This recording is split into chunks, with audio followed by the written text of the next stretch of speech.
Hey there, we're the Westlaw Pirates and welcome to the show. We're here to share our thoughts on Northwestern athletics and college sports with thoughts and analysis from the visceral to the statistical. We run our tailgate with the red pirate flag flying high above as we give no quarter, especially the fourth. I'm Sam Walter. I'm John Lacombe. And I'm Eric Scouspo. We come to you tonight, the Walking Wounded. Boy. All three of us are in a bit of rough shape. You know, the winter has kind of claimed us all as far as illness and injury, but we're here.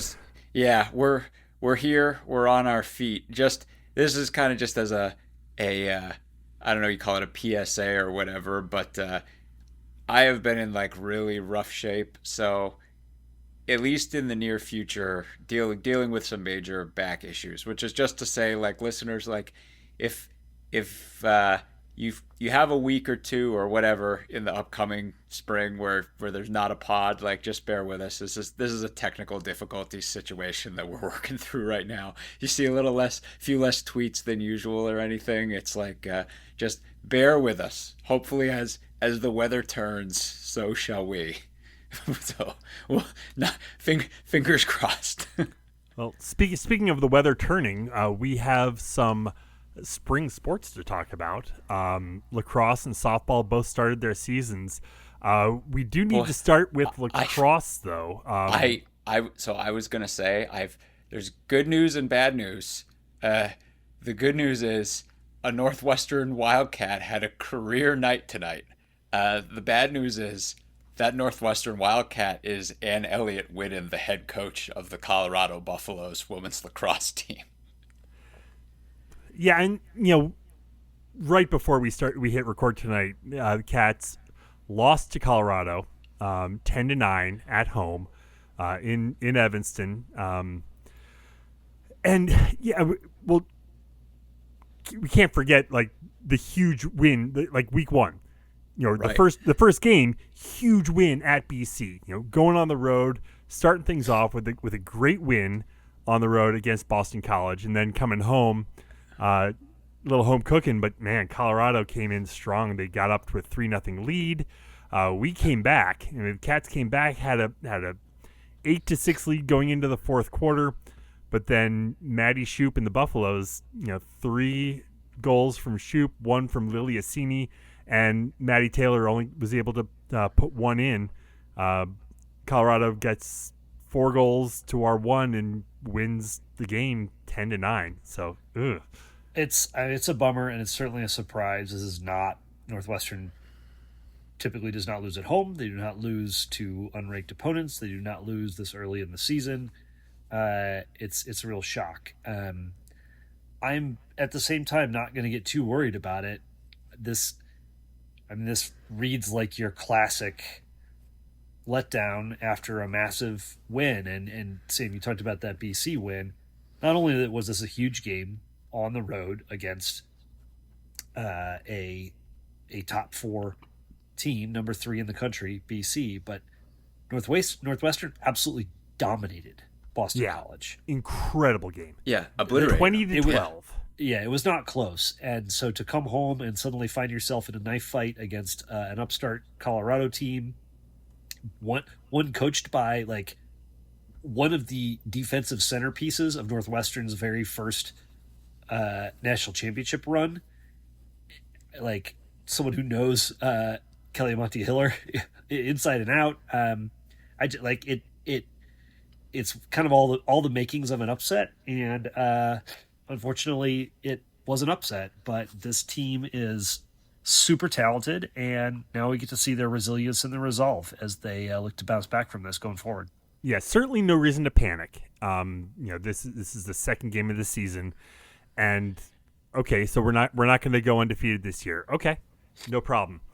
We still have that goal at the end of the year, the Final Four in our barn, and you take the L, you learn from it, you grow, and you go, like, what was it, a couple years ago when we had that loss to Notre Dame kind of out of nowhere, and that sort of was the fuel that lit the fire that kind of turned the corner and like got them to the next level of that season? Is that right? I mean, I think Notre Dame's profile was a little higher right? I mean, that's the thing is like Colorado. I mean, who knows? Obviously, Northwestern knows this because the whole thing of being a Midwest team and trying to get respect in this sport. I mean, Colorado might as well be on the moon, relatively speaking, you know. And this is a, I mean, this is a program defining win for that team. I mean, it's that big, and on the road. I mean, it's just wild too because again, all the aforementioned health stuff, like off the top, like obviously normally in a standard year we have previewed lacrosse, previewed softball, etc., and it's just like the cards did not fold, like it just didn't play out for us, like life jumped in the way. And then the whiplash start to this season, it's like I think for a lot of you Northwestern fans, you're still just being like, oh yeah, lacrosse is starting. And it's like not only are they starting, they already had one of the most dominating and impressive wins you'll ever see on the road, and then a monster upset at home. It's like we are in lacrosse season, to say the least. Like, boy, oh boy. But to Scuzz's point, though, I mean, look, like Maddie is Maddie. She has been absolutely incandescent through 2 games. She's looked like the best player in the country, which she is. I mean, 11 goals, 6 assists, 17 points in 2 games. Right. And I mean, she's obviously going off, and obviously, the rest of the team is going to be like, we got to step up around her. But again, to Scuzz's point, that wasn't a problem against Boston College. Like, goals were coming from everywhere. So it's crazy. Yeah. I mean, it's like they'll adapt, they'll bounce back, but what a massive wake up call. Interestingly, the schedule is not like tremendously difficult for a period here. So they've got Army West Point coming up, Central Michigan after that, Marquette. These are all home games in February. At Stony Brook. Stony Brook's typically pretty good.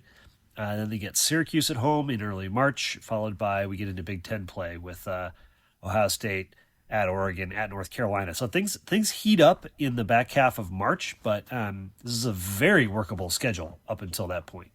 Yeah, definitely some get-right games here. I mean, Valentine's Day against Army, and then the next day, you come right back and take on Central Michigan the following day. So a busy weekend this upcoming weekend, Saturday, Sunday.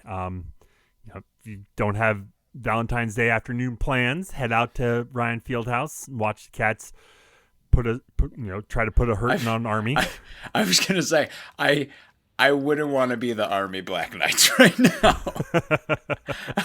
That's a bad card to draw, man. Like sorry, I don't know what to tell you, but you are going to be getting this battle station at its most angry possible. Like, talk about the team trying to make a point. They're going to be doing it. Also starting off the season, softball. They went out to the Kajikawa Classic out in Tempe, Arizona. 3-2 for their first opening weekend. Huge win. Leading off against Toledo. A close loss to Texas State. Come back the next day, beats Texas State 7-1. Before getting thumped by the host Arizona State, and then finishing off with a massive win over Memphis, 14-5, a 5-inning game on Sunday. So, definitely we definitely see the ability to put some runs on the board. I mean, 9 against Toledo, 7 against Texas State, 14 against Memphis, but getting shut out by Arizona State, that's tough. That's there is, I mean, and again, it's like, this is softball. They're going to play so many games. It's such a young season. There is an all gas, no brakes feel to this so far. It's the bats have been incredible. It's a mix of the veteran players, like starting off and clearly having like a really hot start. Like Grace Nito is going off. She's batting .500 right now. Kaylee Avasado, one of the nation's very best first years last year. Incredible. Bridget Donaghy's raking right now. And then a couple of these first years, True Medina out of the gate. Like this, there are a couple names that it's like, you're going to want to get used to these names really quickly because I think they're going to be really good. True Medina is one who's batting .400 with 10 at-bats. And then Kate Renshin off to arguably the greatest career start of she has 2 career at bats right now for 2 home runs and 5 total RBIs. Her first career at bat coming in as a first year was a pinch hit grand slam against Memphis. So the bats are there, but then on the flip side, it's pitching. It's kind of pitcher by committee right now, and I would say it looks like kind of the Kings. It got to be ironed out a little bit here. Yeah, it's pretty unusual to see 4 different starters over the course of a weekend, and so this pitching staff doesn't have a clear number one ace, and they're I would assume trying to figure out the best way to leverage their battery. I mean, that's typically in years where Northwestern's had a dominant number one pitcher, that's who you see take the mound at least 3 games on a weekend like this. So Marina Mason is the only one who started multiple games. And then you had Riley Gredzelanek, Emma Blay, and Sidney Dose as well. So Dose had the best performance, a complete game shutout against, I think that was Texas State.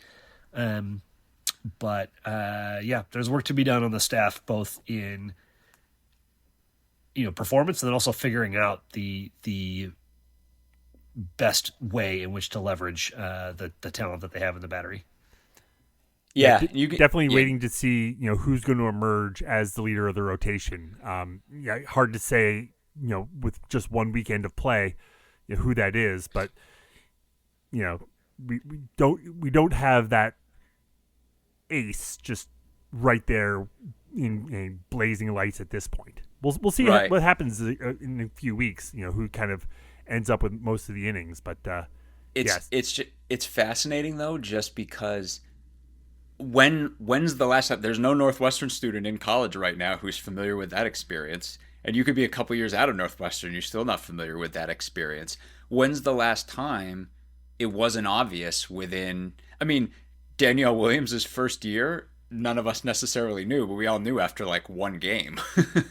And really since then, there's been an undisputed for, 7 years? Kind of an undisputed ace on the hill. And so this is kind of new territory. And it could be, like Sam says, this will all get sorted out. And it's not to say that this is that this has all gone south or anything, because it hasn't. But it's just, it's new ground. There's no doubt about that. Also interesting, seeing that Kaylee Avasado has moved to center field. She's moved to center field. Kansas Robinson's now playing first. Grace Nito at second. Bridget Donahay's at short, and then the aforementioned True Medina is your third baseman. Just kind of shifting some players around. I guess they wanted to get Medina on the field as a freshman, and she's a third baseman. So shifting things around, making things work, and it's odd to see Avasado in center and not at short, because she was just such an incredible shortstop. And it's I say was, but she is an incredible shortstop, and now she's in center field. I mean, you can see there's so much offensive firepower on this team, and they're just trying to figure out a way to get them all on the field at the same time. So that's good problems to have. I mean, you talk about offensive firepower. I mean, they led off the season with a Grace Nito home run. Right. So that's starting the off thing. the season with a bang. And to take it back to Grace, I mean, she's, Grace and Kansas, Bridget, the top dogs on this team, the biggest names. I mean, Grace is hitting the cover off the ball right now. She's hitting 500 so far. So, this is, the bats are there right off the bat. So that's great. Heading down to Clearwater, Florida, this weekend for a set with Texas Tech, Central Florida, Missouri, Georgia, and Texas A&M. So another 5 games in 3 days situation. For anyone who forgot, Texas Tech. 4 days. For anyone who forgot, Texas Tech reigning national championship, right? Did they win it, or they Oh finished no, second. they finished second. I They think. did finish second. Okay, yeah. Yeah. So rating runner up. That's what I was going to say until Sam. Sorry. You made me question myself. And arguably the best player in the country. Yeah. in Nigeria Kennedy. Yes, Yeah. exactly. So, I mean, that's certainly going to be a tall order, but Northwestern has never shied away from playing the best of the best. It's certainly how not. they find their mettle at the beginning of the season and get geared up for Big Ten play. So this is a great opportunity for them to go down to Clearwater and play the best in the country. Yeah, so Thursday night against Texas Tech, Friday against Central Florida, or Friday morning, Central Florida. That's a 9 a.m. first pitch. Then a doubleheader on Saturday, 9 a.m. against Mizzou, and then noon against Georgia, and then Sunday morning getaway day as they take on Texas A&M on ESPN2. That game's actually going to be nationally televised, so that's exciting. And then the following weekend, heading down to Arkansas for the Razorback Invitational with Southeast Missouri State, Arkansas, and, basically just those two. 2 games against Southeast Missouri, 3 games against Arkansas the following week, and then going from there. So spring sports, like you say, off to a they're started. I'm going to say hot start, but, losing to Colorado definitely stings the nostrils a little bit. Well, let's not forget baseball is going to be starting their season on Friday at Rice. They got a 3-game set against the Owls before then the following week going out to Cornell. They're playing Cornell in South Carolina at Spartanburg, South Carolina. 2 games against Cornell, 2 games against Boston College. And then, going on from there, 3-game set against Georgia Tech, and then we're into March. So, baseball is going to get started. We'll see kind of how things shake up on the baseball front. But yeah, a word on baseball. Some of from a talent standpoint. Obviously, this team for Northwestern standards, right, made noise last year, and we're flirting with a winning record for most of the year, which at Northwestern's a huge deal. It rarely happens, if ever.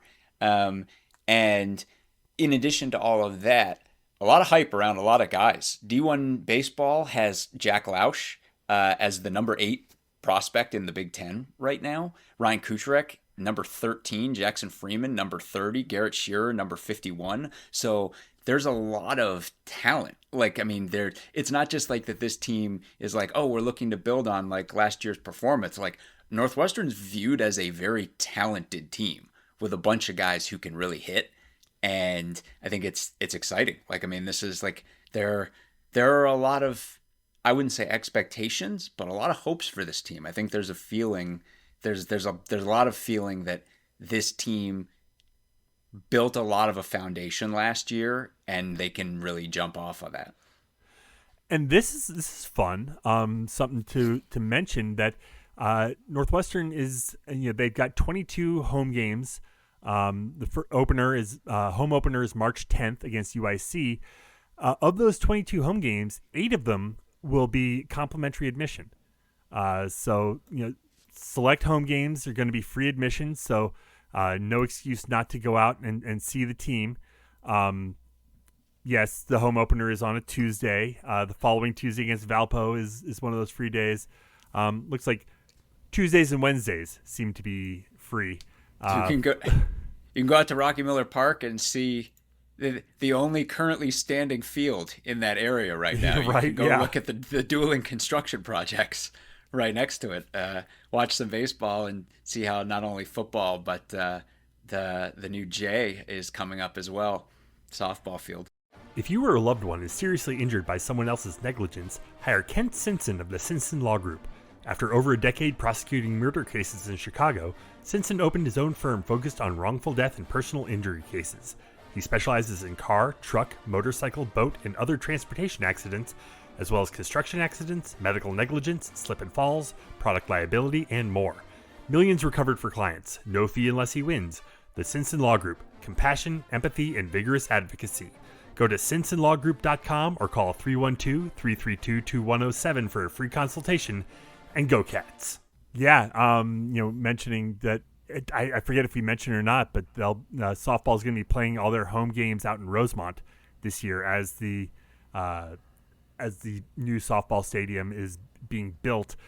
Speaking of stadiums being built, we mentioned last episode with the Northwestern football schedule, still kind of to be determined where the games will be played. That is no longer to be determined. The first two games, the South Dakota State game and the Colorado game, will be on the lake. And then the opener for the new Ryan Field will be Friday night against Penn State. Interestingly enough, 100 years to the day since when the previous stadium opened. The information, it would have been good to know at the time when we were all trying to guess what this was. That would have definitely changed the projection. Although honestly, I'm sure that wasn't like. I'm guessing once they knew that they weren't going to be able to accidents, as Bob Ross would say. Yeah. Let's make it happen. Yeah. But knowing that there was nothing was done to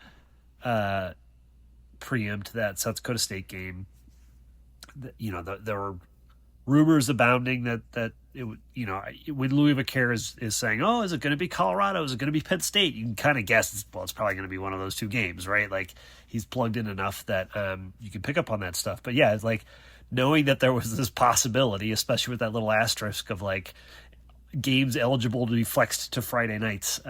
This is really nice for Northwestern. They're going to get their opportunity to showcase the new Palace all by themselves on a Friday night. On nationally televised game. Nationally televised, and in October. October 2nd is different from like September 13th. It just is. And I think this is pretty exciting. And it's, Penn State is probably going to be decent. But such turnover. There's been a crazy turnover, and frankly, if you told me that we were opening the stadium with a non-conference game hosting Iowa State as constructed last year, I'd be like, oh, wow, that's a great opportunity. And that's, they're wearing different colors, and yes, it won't just be it's going to be like half Penn State players and half Iowa State players, but it's going to be a far cry from the Nittany Lions squad we saw last season. So this is working out very, very well. I'm not guaranteeing a win or anything. I just think it's a very a solid spot for Northwestern to showcase their new home.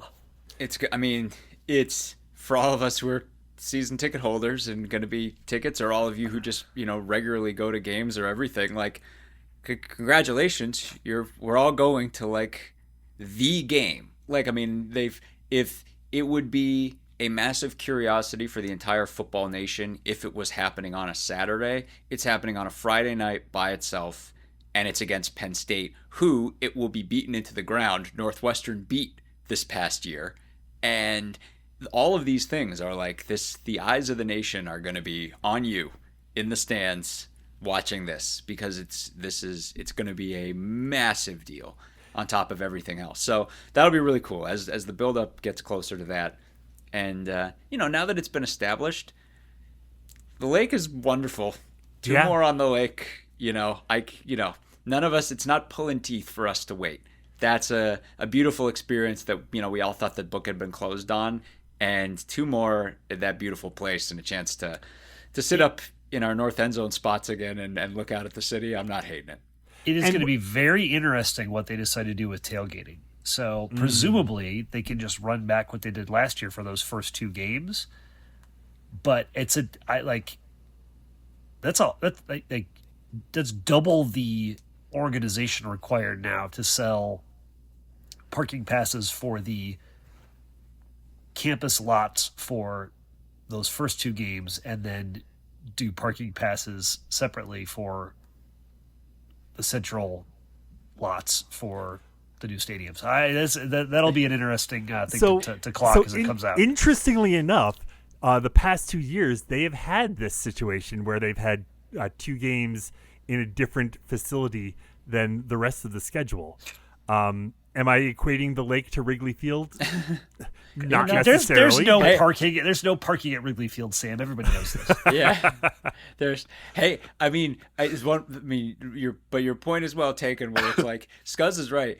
It is a difficult situation. It is a logistical nightmare for them to have to figure out, and it seems like a walk in the park compared to like the past couple of years. It's like fair point. for the crew who somehow landed the plane on, oh yeah, we're going to magically make a stadium happen by the lake, and it all worked. Like the Northwestern Athletic Logistical Department, everyone who's doing everything over there, like you get the benefit of the doubt until proven otherwise, because they've made miracles happen.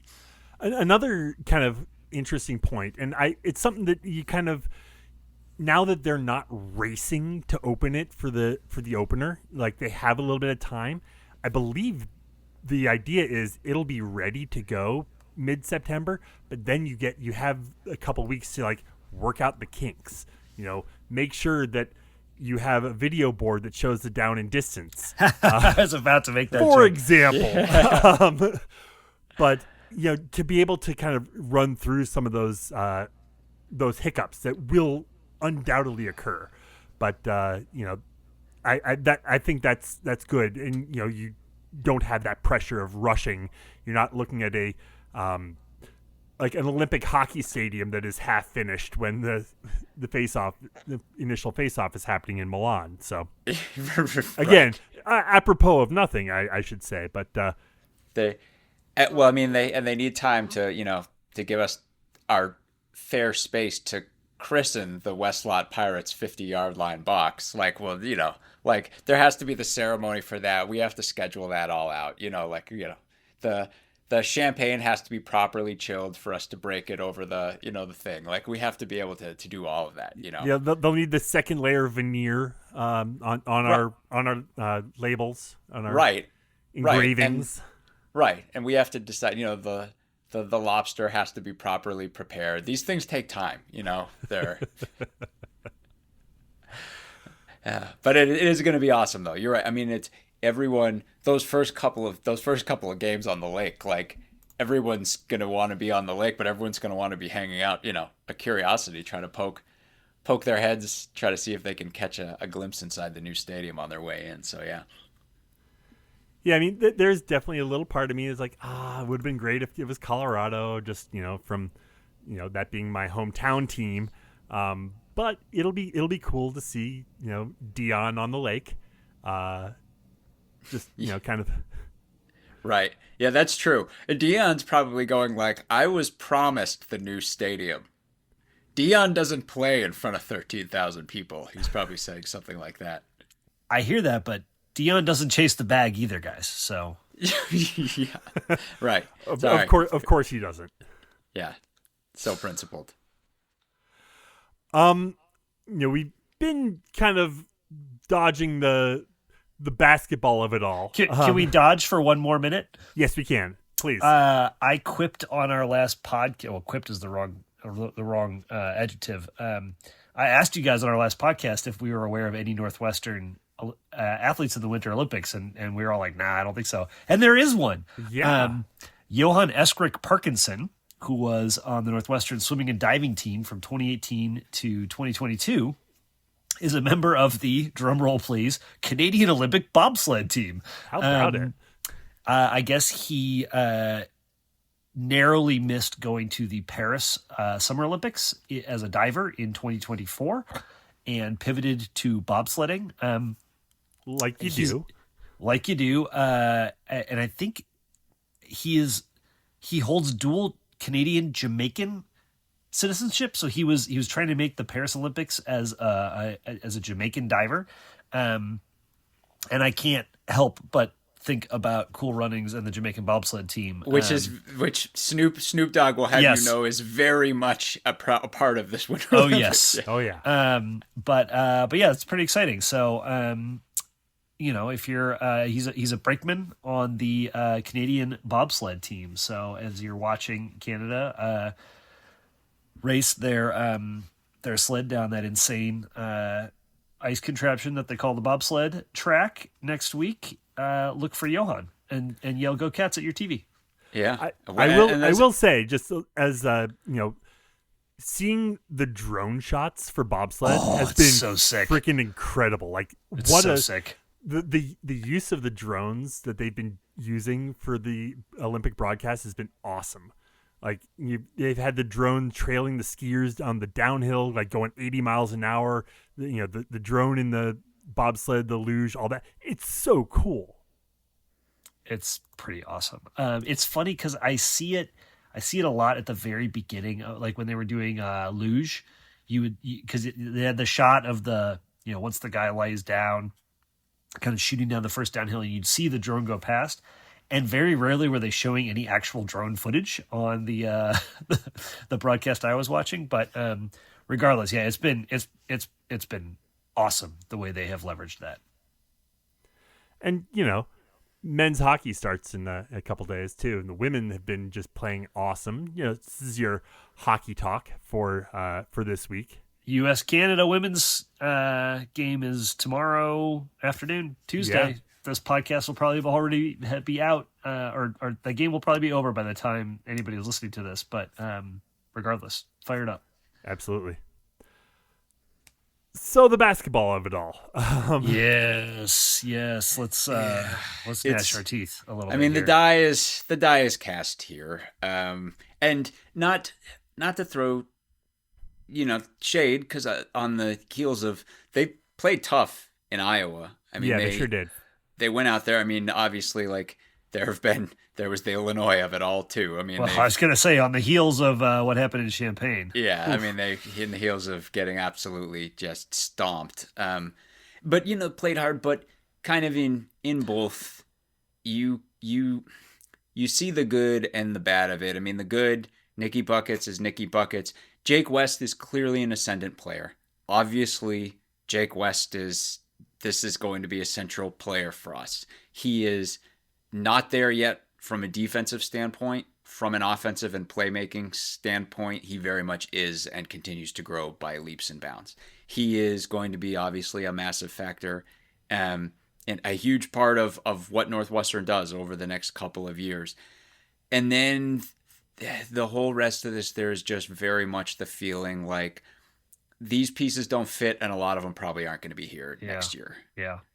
The one that really just stings with a bullet right now is Arrington Page, and it's not a knock on him, but like this Iowa game, we outshot Iowa across the board, particularly from three, which is something that we've not done to most teams all season, and they beat us by dominating us on the glass and personal fouls, and Page had 4 fouls and no rebounds in 7 minutes, and that just like it was really rough. And the fourth of the 4 was a brutal foul, and subsequent to that foul, he was benched for the rest of the game. I think it was like the final 11 minutes or something.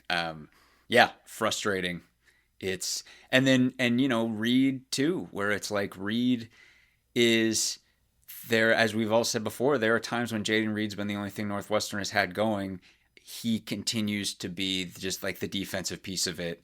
I think back to the start of the season, like we talked about, the ability, and Collins talked about it too, his ability to defend opposing ones and defend the whole length of the floor, and it just hasn't panned out that way. Yeah. The defense has just been, and they're, writ large go the whole team. Like it's a team that's just is in massive defensive trouble every game. It is nice to see Trey Singleton putting up 10 against Iowa. I feel like he's been more of a defensive player throughout the course of the year. Seeing him find some of his offensive game is really important to the future of this squad. This is where I make my plea for us to figure out how to get KJ Wyndham back on the court. I think sadly the ship has sailed for it's like the Mike Wright situation all over again. I don't know what's going on. I don't know why he's not playing. Down 40 points against Illinois on the road. We put him in the game, and the first flipping thing he did was hit a 3. So it's not that he can't play, and it's not that he's not good. There's something else going on, and this is the stuff that makes me crazy. Yeah, and it's baffling, simply baffling. And it's just like you think back to the run up to the season, and there was so much talk about Reed and Page and Wyndham. And obviously, as soon as the season started, but I mean, Wyndham was playing more at the start of the season too. But Reed and Page, the way they came out of the gates and everything, they looked awesome. Like, they looked awesome. Did. And now it's pretty clear. I mean, I just in the portal era, and this NIL movement and everything like that. I mean, it's just like I mean, I'm not saying I know anything, nor am I saying that we have any idea or that like I would tell anyone. Like this is not for nothing, but it's just like it would be certainly really easy to look at this team and be like Wyndham, Page, and Reed are going to be elsewhere looking for minutes, because like they feel like they aren't a part of what Northwestern is doing here. So it's that's where we are right now, and meanwhile we're 2-11. With one of our 2 wins is over a Penn State team that is down there in the basement with us. So, yeah, not great. But at least we have a nice kind of easy stretch coming up with checks notes. Oh, number 2 Michigan, number 7 Nebraska. Cool. Yeah, I mean it's school of hard knocks, and like Scuzz mentioned Singleton too, but it's like Singleton, Crop, West. These guys are all freshmen, and they're all freshmen who were big-time recruits, and they're all taking their lumps and learning the ropes in the Big Ten right now. And this has turned into a very much you got to look forward season, and that's big moments for these guys. Find big moments, get big buckets. Look at West. West he's making it happen out there, and that again, hopefully that will bear more fruit.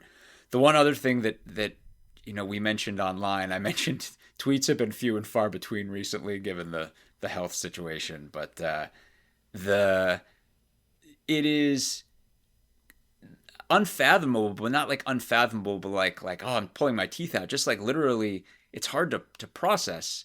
Northwestern's very likely going to have 2 first-team All Big Ten basketball players, one on the men's team, one on the women's team. Nikki Buckets, but Grace Sullivan. These are 2 of the best scorers in the nation.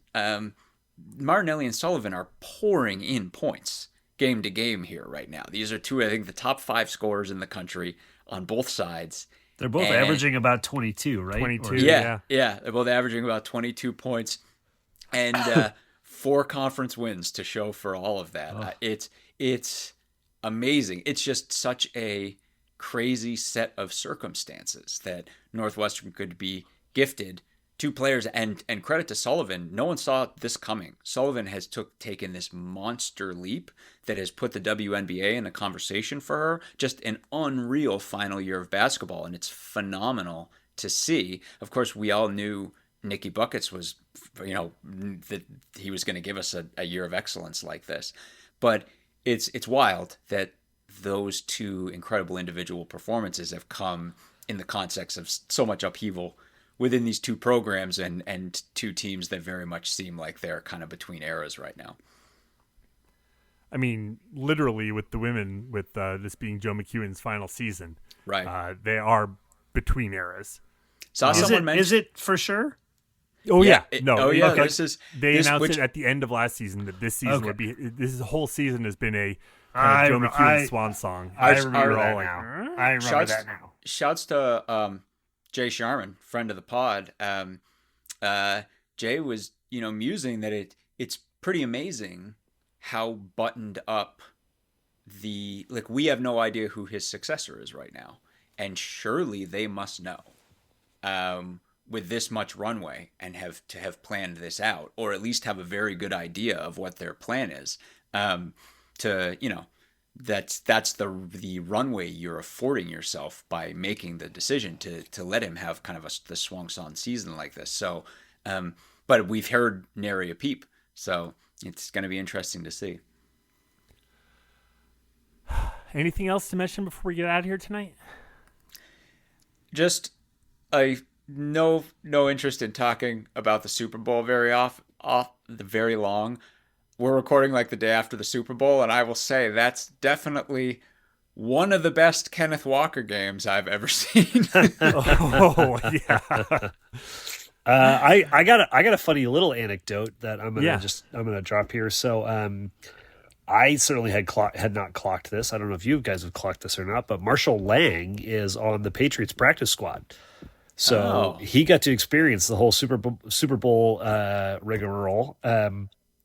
I learned this because my nephew, who goes to St. X here in Cincinnati, was making, I guess, like fundraising phone calls to recent alumni and happened to call and talk to Marshall Lang. So, hooray.